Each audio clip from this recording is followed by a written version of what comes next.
Sa palagay nyo kaya, anong dahilan ba't nilalang kayo ng Diyos? Ba't nagkaroon kayo ng buhay? Ito ba'y para ipakita ang kanyang kapangyarihan? Ito ba'y para kumain kayo? Para kayo maging masaya dito sa lupa? Alam niyo yung pinaka-primary reason ng Panginoon Diyos, siya mismo, gusto niyang magkaroon ng relasyon sa inyo. Yan ang pinakadahilan. Relasyon na kung saan, yun ang dahilan kung bakit namatay si Jesus, upang ang ating relasyon sa Panginoon ay manatili. Remember what He said nang sabihin niya ang tao ay lalalangin niya, kawangis natin. Ang kahulugan talaga nun, relasyon. Relasyon. Kaya ang Panginoon Diyos, hindi siya nagtatag ng relihiyon. Ang relihiyon kasi, nagiging judgmental tayo. Ang relihiyon, inaalipin kayo. Ang relihiyon, pabigat lang sa buhay ng tao. Pabigat yan. Kaya nga, ang komunista ayaw nila ng relihiyon. Pero hindi naman ang Diyos ay nagtatag ng religion dito. Na-misinterpret nila. Na-misinterpret ng mga Hudyo. Na-misinterpret kayo ng maraming tao na ang religion ay tinatag ng Diyos. Hindi po. Hindi. Ang tinatatag niya sa tao ay relasyon. Ngayon, gusto ko ipahayag sa inyo ang kaibahan ng religion sa relasyon. God is a God of relationship. And ang gusto niya magkaroon ng pamilya. Kaya ang tinawag nga sa kanya ay Ama na, hindi na Diyos, hindi na Panginoon. Sabi, may iisang Diyos. May iisang ngayong Ama. At Jesus mismo, nilevel niya na yung sarili niya sa atin na kapatid. Bagamat siya ay Diyos na katawang tao, at muling nabuhay, at bago siya umakyat sa langit, ang pangako niya, ang sabi niya dito sa babasahin natin, ipahayag ko sa aking mga kapatid. Dineklara niya na si Jesus ay magiging kapatid natin. At kung sinong ama niya, magiging ama niyo. Ano ibig sabihin nun? Sa simula't-simula talaga gusto niya magtatag ng relihiyon, ng relationship. Not religion. A family of God. And gusto niya maging member kayo. Kaya tayo narito kasi we feel we are member of the family of God. Not religion, not obligation. But because God loves us, mahal tayo ng Panginoon Diyos, at mahalin din natin ang Panginoon. That is the very reason God created us, and that is the very reason Jesus Christ died on the cross and resurrected. Now, sabi dito sa babasahin natin sa Hebrew chapter 2, verse 10 to 12. Pakibuksan nga. Let us read it. Okay. Siguro maganda basahin natin sabay-sabay. No? Ito yung makikibabasa nyo sa Hebrew chapter 2, verse 10 to 12. Okay. Ready? Go! In bringing many sons to glory, it was fitting that God, for whom and through whom everything exists, should make the author of their salvation perfect through suffering. Tayo sabi, magdadala raw siya ng marami pang anak. Hindi creation. Hindi mga mananambahan lamang. Pero kailangan muna siyang mag-suffer. Napakabigat talaga.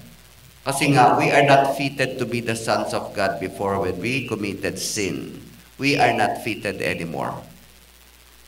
Hindi na tayo karapat-dapat. But He has to suffer to remain children of God. And then, sa Sa next 11, okay, ready, go. Both the one who makes men holy and those who are made holy are the same family. So Jesus is not ashamed to call them brothers. Actually, nung tinawag niya tayong kapatid, tinaas niya tayo in all creation. Bagamat binaba niya ang kanyang sarili para maitaas tayo at maging ka-level ng tao. May mababasa kayo before that, dito rin sa Hebrew. Bagamat, bakit mo ang tao'y pinansin mo na bagamat binaba, ngunit itinanghal ng karangalan at sa kataas-taasan? Yung tinutukoy doon si Jesus, binaba siya. And now, para mababa siya, tayo naman ang mataas. At sinabi niya, kayo'y mga kapatid ko. Wow! Siyempre, bilang ama, mas mataas ako kay Eli. No? Mas higher ang aking level, ang aking rank. Pero, kapareho niya si Moymoy, si Micaela, magkakapatid sila eh. In my eyes, they are the same level. Hindi dapat ako maging magkaroon ng favoritism. Alam nyo, ganun ang sinabi ni Jesus. Hindi ako nahihiya na tawagin silang kapatid. Hindi ako nahihiya na ngayon ka-level ko na sila. Being children, brothers with Jesus Christ. Alam nyo ba, ang tingin sa inyo ay kapareho ng tingin ng Diyos kay Jesus. Bagamat siya ang ating Panginoon, tinaas naman talaga siya, umupo siya sa kanang trono ng Diyos. Pero still, ang kalooban niya, we are brothers. Hindi ako nahihiya na ngayon, mga kapatid ko na sila, bagamat actually doon sa binasa natin kanina, ang lahat ay nilikha para kay Jesus at sa magitan niya. At ngayon, sasabihin niya, hindi na ako nahihiya na ngayon, kayo ay mga kapatid ko. O sige, tuloy natin sa 12. 12. He says, I will declare your name. Ready, go. I will declare your name to my brothers in the presence of the congregation. I will sing your praises. Kasama natin si Jesus. Sa kapulungan, maring kapulungan ng mga anghel. Kapulungan natin. At kasama si Jesus, we are brothers. Why? We are one family with Jesus Christ. And there is one Father. At yun ay ibig sabihin niya nung sinabi niya sa mga disipulo niya, sa mga lumalapit sa kanya, wag niyo akong, ba't tinatawag niyo akong ama? Isa lang ang ama. At sila bang karapat dapat? Kita niyo, binababa niya pa rin ang sarili niya. Ba't tinatawag? Isa lang ang ama. Wag niyo tatawagin ang ama dito sa lupa, kahit sino. Isa lang ang ama. He was referring to spiritual father. Paano yung daddy ko? Paano yung mga pare? Actually, he was referring to spiritual father. There is only one Father for all of us. Even Jesus Christ called him the Father. Because we are one family. And this is not religion he built. Hindi talaga siya nagtatag ng relihiyon. Kung bakit may relihiyon. At yan ang dahilan kung bakit nagtatalo-talo, nag-aaway-away, naghuhusgahan, nagkokondema ang lahat. Dahil sa Diyos because of religion. Religion divides people, but relationships unite us as one, as a family. Diba? Dahil sa religion, nag-aaway-away, Muslim, Katoliko, Protestante, dahil sa religion. But he did not intend to build religion. Ever since. Kaya nagtatag siya noon ng relihiyon sa mga Hudyo. Yun ang mga Hudyo talaga tinatag niya. Kasi, yung mga kautusan na yan sa mga Suwail, hindi naman talaga siya magbibigay ng mga kautusan kung lahat ay susunod sa kanya. Kaya lang, ang tao, by nature, tamad. By nature, makasarili. By nature, mayabang. By nature, papatay. Kaya siya nagbaba ng kautusan. It's not for the righteous. It's not for those who follow God. It is for the unbelievers. Ang kautusan talaga para sa mga unbelievers yan, na ito ang mga ginagawa nyo. Huwag nyong gawin yan. Mga kasama, it is a curse. Kaya he did not actually in the beginning, even in Judaism. Kaya lang siya nagbaba ng kasi nga ang mga Hudyo, matitigas ang ulo. They have to follow. Kaya lang ginawa ng mga tao, ginawang relihiyon, naging legalistic. Gumawa sila ng relihiyon. Judaism is a religion. At naging kultura. At maraming mga ritual na sila. But, hindi yun talaga ang intensyon ng Diyos. Dahil sa relihiyon, nanghuhusga ka. Dahil sa relihiyon, nagiging mayabang ka. He was building in the beginning a family na hindi naintindihan ng mga tao. At ngayon, patuloy na nagpapahayag sila ng kanilang relihiyon. Religion is not the purpose of God, but relationship. He is not God of religion. Kung namang religion dyan, hindi siya ang Diyos doon. He built relationship, a family. Kaya dito sa Hebreo, bago natin basahin to, actually, tinaas muna ng author kung sino si Jesus. Kasi dahil sa mga idol na yan, no? Mga propeta, kaya ang dahilan, sa lumang tipan, bakit si Moses hindi pinakita ng Diyos kung saan namatay? Siya naglibing. Alam niyo pinakadahilan nun? Ang pinakadahilan nun, alam ng Diyos ang kanyang buto, ang kanyang laman, ang kanyang ipipreserve yan at sasambahin. Sasambahin yun. Ngayon nga wala si Moses, sinasamba nila si Moses Lagi nilang bukang bibig kay Moses. Hindi na ang kalooban ng Diyos. And that is the very reason in the Old Testament, mababasa nyo na mamamatay si Jesus, si Moses, at pinatawag sa bundok, at ang Diyos mismo naglibing, at hindi alam kung saan nilibing ng Diyos si Moses para itago ang bangkay ni Moses. Kasi yung bangkay niya, potential na maging idol. And that's the very reason. Kapag ikaw may idol, yan ang religion mo. Kung meron ka iniidudulo, yan ang religion mo. Kaya sa lahat ng mga relihiyon, may mga idol sila. Pero ang Diyos hindi. Maging si Jesus, hindi niya tinaas ang kanyang sarili. Hindi ako mahihiya na tawagin silang mga kapatid ko. And now, God, you will call Him Abba, Father. Anong tinatag niya? Family. Now, I would like, kaya dun sa Hebrew, no? Itinas niya muna si Jesus. Na bagamat siya ay binaba, ginawang tao, pero tinaas siya at sinabi, ikaw ang anak ko, maupo ka sa kanang trono. Ikaw ang Diyos ko, maupo ka sa kanang trono ng Diyos. Sabi dun sa Hebreo, sa mga introductory part. Sa Hebreo, introductory part, ganito. Ang Diyos ay nagsalita sa magitan ng iba't ibang paraan, sa anghel, sa mga propeta. Pero sa lahat ng mga ginamit ng Diyos, hindi niya sinabi kailanman sa mga anghel na maupo ka sa kanang trono ng Diyos, sa aking kanan. Si Jesus lang. At sa lahat ng mga ginamit niya mga propeta, masigit siya kay Moses, kasi si Moses halos sambahin na yan At lahat, itinataas talaga si Jesus. Si Jesus.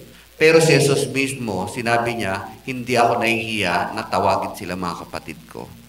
It's not his intention na sambahin siya. Tatanggap siya ng pananambahan pero hindi niya tinaas ang kanyang sarili.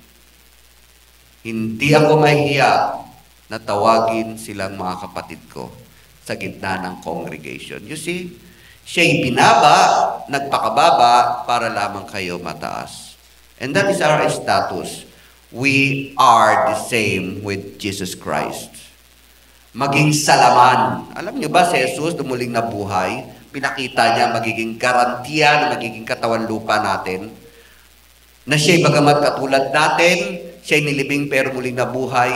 At ang katawan niya iba na, hindi tulad kay Adan. Bagong Adan, pangalawang Adan. At sabi, lahat ng mga muling mabubuhay na kasama niya ay matutulad kay Jesus. Kaya, in our physical appearance, sa ating mga cells at laman, sa ating pagiging tao, magiging tulad tayo ni Jesus, but not in this form na galing kay Adan, kundi nanggaling sa muling pagkabuhay ni Jesus. Kung anong pinagkabuhay ni Jesus sa kanyang katawan, yun din ang mamanahin natin.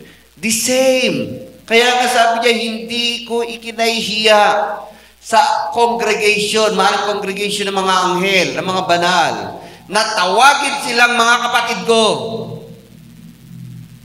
And that is the intention of God. We are one family of God. Kaya huwag niyong mahalin ang higit sa lahat, ang inyong anak, ang inyong asawa, ang inyong kapatid, at kung sino man dito nang higit pa sa Diyos. Kasi temporary lang yan. Ang mananatiling ama nyo at relasyon nyo ay ang Diyos. Lahat mawawala. Yung pinakamamahal nyong asawa, mawawala. Yung pinakamamahal nyong bunso, mawawala. Ikaw mismo mawawala, mag-iiyakan ng pamilya mo. Masakit. Pero may mananatili ang iyong relasyon sa Diyos. Kayo ay magiging isang pamilya na. So, Jesus labeled himself to be like us because God is not building a religion. He did not intend to build religion. He intended to build a family from the beginning. Let us make man in our own image. It means relationship. God is a God of relationship. Kaya hindi lang siya lumikha para ipakita ang kanyang kapangyarihan. Hindi siya lumikha para sa kanyang kasiyahan. Hindi kanya yon. Every word that he says, it is good. All the good he is thinking, it is the good for you. Magkaroon ng liwanag, mabuti yan para sa aking magiging anak. Magkaroon ng ano ba yung mga sumunod? Buhay, mga halaman, mabuti. Hindi yan para sa kanya. Anin niya yun? Mabuti. Mabuti yun para sa aking magiging anak.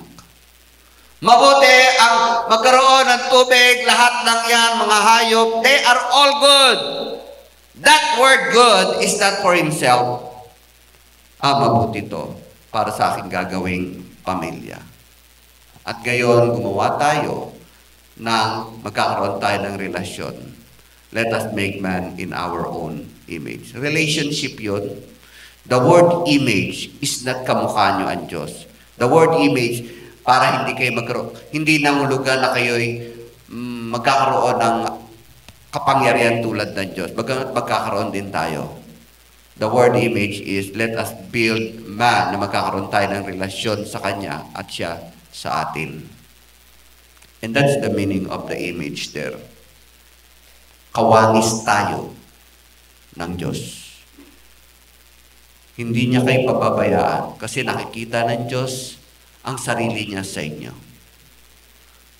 Hindi niya kayo pwedeng hayaan, iwanan, until na ang proof ay He died for you. Now, let us, kaya huwag niyong isipin na ito'y relihiyon at hindi kayo sumasapi sa relihiyon. Pinalam lamang ng Diyos na you are a member of His family. Dapat sundin mo kung ano yung katulad ni Jesus. Paano nabuhay si Jesus? Kaya nga tayo tinawag din Kristiyano from the word Christ. Ginagaya natin ang buhay ni Jesus.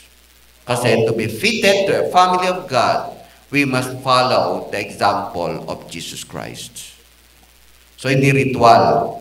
Hindi yung pipilitin yung magpaka-bait para maligtas. Hindi po. Ligtas na kayo. May nagsakripisyo na para sa inyo. At walang iba yun si Jesus. Okay, let us now differentiate religion and relationship. Relationship. Okay? Remember, God did not build religion. Kahit anong pag-relihiyon yan. Kahit anong relihiyon yan. Hindi niya intensyon na itatag yan. Ang gusto niyang itatag ay pamilya. Relationship. Okay. Relationship made by God. In the beginning, when He says, let us make man in our own image, it means relationship. Hindi yung gumawa tayo ng relihiyon at sasambahin nila tayo. Hindi ganon. Kailangan magsakripisyo sila. Kailangan natutuwa ako, nakikita sila, lahat ng mga gusto ko, susundin nila. Hindi ganon ang gusto ng Diyos. Gusto niya malaya tayong nabubuhay kasama siya. Kaya nga, God made relationship. On the other hand, ang religion talaga gawa lang ng tao yan eh. Haka-haka ng tao. Maling interpretasyon sa kalooban ng Diyos. Maling interpretasyon sa salita ng Diyos. A good example, ang Judaismo. Ang Judaismo kasi, hindi naman talaga yan, itatag na panghabang buhay. Para sa kanila. Yan ay replika lamang ng gagawin ni Jesus. Kasi, sa Judaismo, ang kanilang relihiyon, sila'y nag-aalay, pumapatay ng lamb, tupa, dugo. Yun ay replika lamang na may tunay na papatayin. Kaya hanggang ngayon, they follow kung ano yung sinabi ng Diyos. Okay lang, papatay kayo taon-taon. At kung gusto mo manalangin, magdala ka ng kahit ano na dapat itatagas yung dugo. Kung mahirap ka, dapat dab. Kung may mga prayer request kayo, magdala kayo ng inyong mga iaalay. No? Pag mayaman kayo, baka. Pag middle class, tupa. Pag mahirap, pwede na yung bato-bato, manghuli na lang kayo dyan ng kalapati sa... At bago pakinggan ang inyong panalangin, mag-alay kayo ng dugo ng mga hayop na yan. Pero actually, ang tinutukoy doon, may mamamatay sa ating mga kasalanan. Hindi dugo ng kambing, hindi dugo ng baka, hindi dugo ng kalapati, dugo ni Kristo. So yung relihiyon nila ay type lamang ng tunay na ialay dahil sa ating mga kasalanan para ibalik lamang ang nalayong relasyon natin sa Diyos. Ang Diyos kasi banal eh. Hindi siya pwede lapitan. Hindi siya pwede makasilamuha. And there is one way to tear down the veil between God and man. And that is the death ni Jesus Christ. Yung dugo ni Kristo. Yun yung nagtatanggal ng harang mula sa Diyos at sa tao. Kaya, they need this. You follow this, sabi doon sa mga Hudyo, na which is ang talagang inialay. Sa Hebreo, sinabi doon, ang tunay talagang alay na gusto niya, hindi naman yung dugo ng kambing, ng baka, ang dugo ni Kristo. Para ibalik lang ang damdamin ng Diyos sa atin at ang tao sa Kanya. Still relationship, not religion. At ngayon, binabadya naman ang salita ng Diyos, nagkaroon na ng Bible, kanya-kanya na interpretasyon. Na mali naman. Andyan ang Katolisismo, andyan ang Iglesia ni Kristo, andyan lahat. And what happened? Family ba yon? Relationship ba yon? Hindi, husgahan. It is worked by men to divide us, and that is inspired by the devil. Para lang magkaroon tayo ng division. But there is one family of God. Yung naniniwala kay Kristo, na siya'y pinatawad na sa kanyang kasalanan upang ibalik ang kanyang damdamin sa Diyos at ang damdamin ng Diyos sa kanya. Yun ang gusto ng Diyos. Relationship. So whatever religion you are in before, isipin nyo gawa lang ng tao yan, hindi ng Diyos. Huwag niyong paniwalaan yan. And another difference of relationship and religion. Yung relationship is based on love. Pero alam nyo, religion is based on fear. Pag ginawa mo yan, mamalasin ka. Kaya may mga superstition. Pag tumiwalag ka, di ka na magkakaroon ng mana sa iyong mga magulang. Itatakwil ka nila. Kasi, it is based on fear. At sa ibang religion naman, papatayin ka nila pag ikaw ay tumiwalag. Yan ang religion. Religion is based on fear. Tinatakot kayo. Maimpyerno kayo. Hindi kayo pagpapalain. Bahala kayo. Pero actually, God did not create a group na based sa fear. It is based on love. Ang mga Muslim, kaya dumami yan kasi pumapatay. Nananakop, kaya dumami sila. Pero ang Kristyanismo, ito'y dumami kasi nakita sa buhay ng mga disipulo ang pag-ibig ni Jesus. At nahirap tibagin ang pag-ibig kesa sa takot. So, religion is based on fear. Di ba? Kaya naman sa mga Katoliko, nauso yung mga pamahiin. Puro pamahiin naman sa kanila, mga tradisyon. Pero dito, hindi tayo naniwala sa pamahiin. Para sa atin, blessing and redirection. Because relationship that God built is based on love, pag-ibig. Relationship, God reaches man. Baliktad Ang mga yung mga religion naman, akala nila binibigyan nila kaluguran ng Diyos. Gusto nilang ma-reach out ang Diyos. Kaya may mga penitensya, kaya may mga sakripisyo. Yung pag pinipilit nilang bigyan, i-reach out ang Diyos. Pero ang totoo, hindi, baliktad. Ang Diyos talaga ang humahabol sa atin. Ang Diyos mismo ang nagkakatok sa inyong puso na paniwalaan niyo siya. Baliktad. Ang Diyos mismo ang umabot sa atin, kaya siya'y namatay sa krus para abutin lang niya tayo. Iba naman, nagpapakasakripisyo, nagpapako pa rin sa krus, akala nila, patatawarin sila sa kanilang inuman, patatawarin sila sa paninigarilyo, patatawarin sila sa mga kabalastugan na kanilang ginagawa basta't nagpapako sa krus. Baliktad! Tapos na yun, si Jesus mismo ang nag-reach out sa atin para tayo linisin sa ating kaluluwa, linisin sa ating mga kasalanan. Tapos na yun. So, it is God who reach us out. Siya yung umabot sa atin. Siya yung kumuha sa atin. Siya yung nagbalik ng damdamin sa Panginoon Diyos. Hindi yung kayo. Hindi nyo kaya. Kulang ang yung buhay para malugod siya. Si Jesus mismo ang nag-reach out sa atin. And ang relationship actually is a freedom, not legalistic. Sa religion kasi ang daming ritual. Bawal ang ganon, bawal ang ganyan, kaya marami ayaw ng religion kasi daw maraming bawal. Maraming bawal daw. Bawal ang naka-makeup, bawal ang mga short, maraming bawal. Actually, hindi. That is our freedom to live. Freedom from curses, freedom from sin, freedom to worship God. Walang legalistic talaga. Ang gusto niya, yung galing sa puso mo, kaya mo ginagawa yan. Kaya ayaw mong mag-short kasi nahihiya ka sa harap ng Panginoon, nakita ang iyong singit. Siyempre, magsusuot ka ng, wag naman mabastos ang sarili mo na nakatingin sa'yo. So, mahihiya ka sa Panginoon. It is your freedom. Bagamat pwede mong gawin, mag-short ka dito, no? Mag-backless ka dito. Freedom yun, pero hindi ka ba nahihiya sa Panginoon na hindi ka nagiging blessing? That's your freedom. Freedom to live, freedom from curse, freedom from judgment, freedom from everything because you have a personal relationship with God.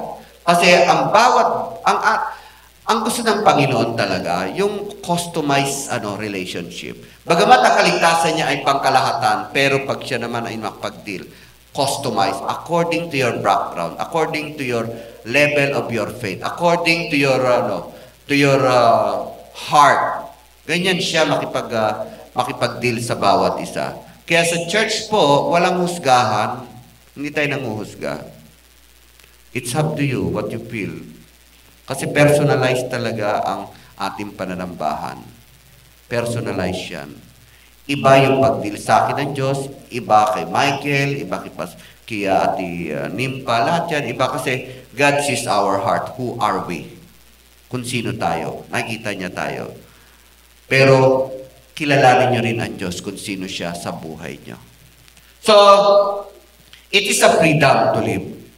Freedom to worship, freedom to give thanks, freedom from curse, freedom from judgment, freedom from condemnation. Walang magko-condemn sa inyo except God Himself. Hindi tulad sa legalistic. Lahat, uniform ang damit, dapat nakaputi lahat. Dapat walang makeup. Dapat tayo-yuko kayo dyan, ha? Yuyuko kayo, sabay-sabay tayo. Kapag sinabi rito, itaas ang kamay, tatas ka ang kamay. Ang hindi tatas ng kamay, mapapa-impyerno na. Hindi ganoon, bahala siya. Kung may sakit no? Kahit na kayo inutusan ng mga song leader dito, it's your freedom to follow.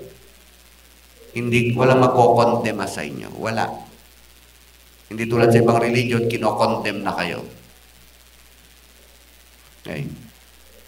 In relationship, okay, God made a sacrifice.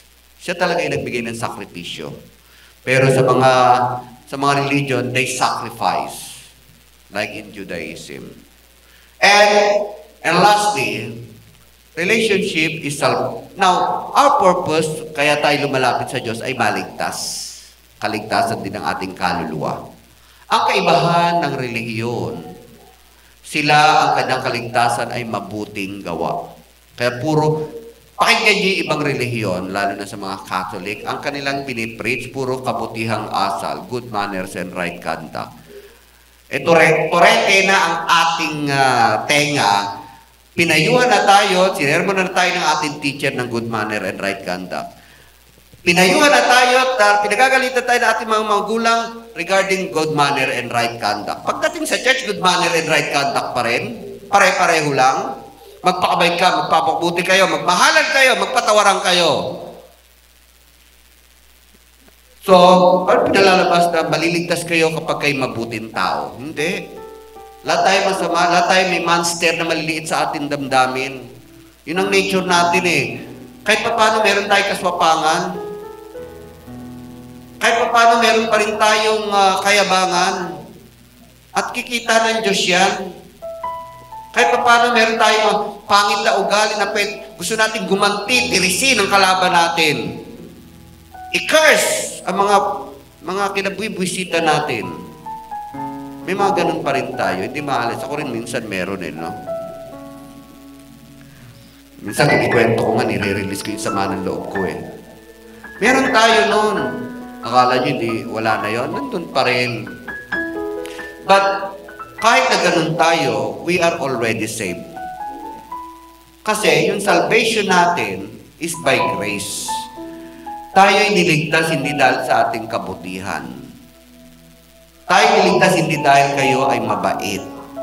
Kayo'y niligtas dahil ang Diyos ay mabuti. Ang Diyos ay mahal kayo.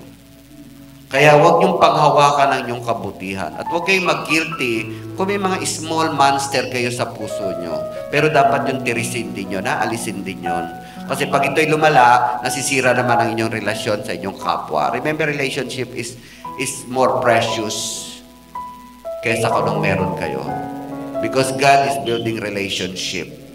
Relationship to God and your relationship to man. Kaya kaligtasan natin is by grace. Hindi by good works. And you come here, kaya kayo narito, hindi dahil obligated kayo. It's still your freedom to come here or not.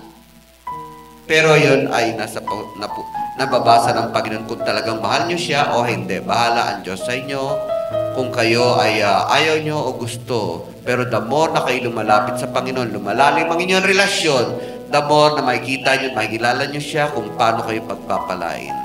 The more na nakita nyo na kung paano kayo magiging payapa sa buhay nyo. The more na lumalayo kayo, nagkakagulo-gulo ang buhay, nagkakaroon ng confusion, at lalo kayong nalalayo sa pamilya ng Diyos. So you come here not because you are obligated. Walang nag-o-obligate sa inyo. You have the freedom. Relationship is freedom. But because you come here because you are a member of a family. Kasi namimiss nyo ang Panginoon Diyos na nagmamahal sa inyo. Kung paano nyo namiss ang inyong mga magulang na gusto nyo dalawin, paano nyo namiss ang inyong mga lolo't lola nyo, mga kapatid nyo na gusto nyo silang makita, much more na gusto nyo madama ang pag-ibig ng Diyos muli sa buhay nyo. Tayo lang magsitayo.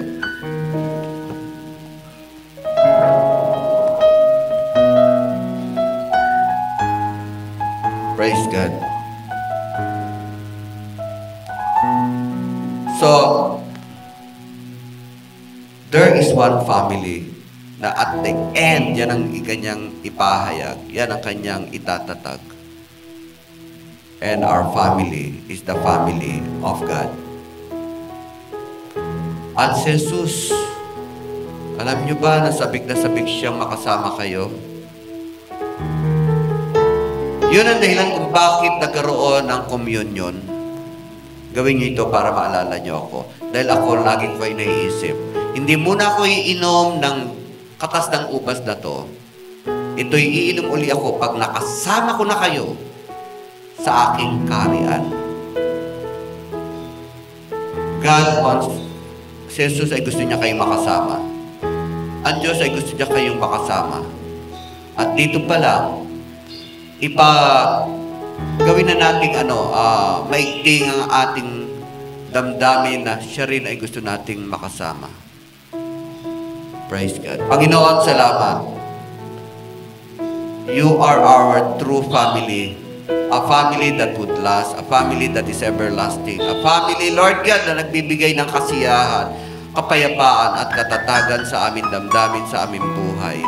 Kaya naman ang bawat isa rito, Panginoon, ipakilala nyo ang inyong sarili, Panginoon, sa buhay nila. They are part of your family. You call them, O God. Namatay si Jesus para sa kanila. At itanim nyo sa kanilang puso't isipan, Panginoon, ang pag-ibig at damdamin na yan para sa na sila, Lord God, ay miyembro ng pamilya na itinatag nyo dito ng pangwalang hanggan. Lord, patawarin nyo kami kung kami nagkukulang, nagkakamali. Panginoon, umaasa kami, Lord God, na kami kinalulugdan nyo pa rin. At tulungan nyo po kami na kami naman ay magbigay ng kaluguran sa inyo because we are connected to you. We have a personal relationship with you. At pagpalain nyo ang bawat isa, taas po natin ating kamay. Manatili sa inyo ang presensya ng Panginoon. Manatili sa inyo ang pag-ibig ng Diyos. Manatili sa inyo ang kanyang pag-iingat. Manatili sa inyo ang kanyang pagpapala at proteksyon. Ang Diyos na makapangyarihan ang tumawag sa inyo upang maging parte ng kanyang pamilya ng pagwalang hanggan. Pagpalain kayo, ingatan kayo at ibuhos sa inyo ang lahat ng mga mabubuting bagay sa inyong buhay sa pangalan ni Jesus. Amen. Amen. God bless you.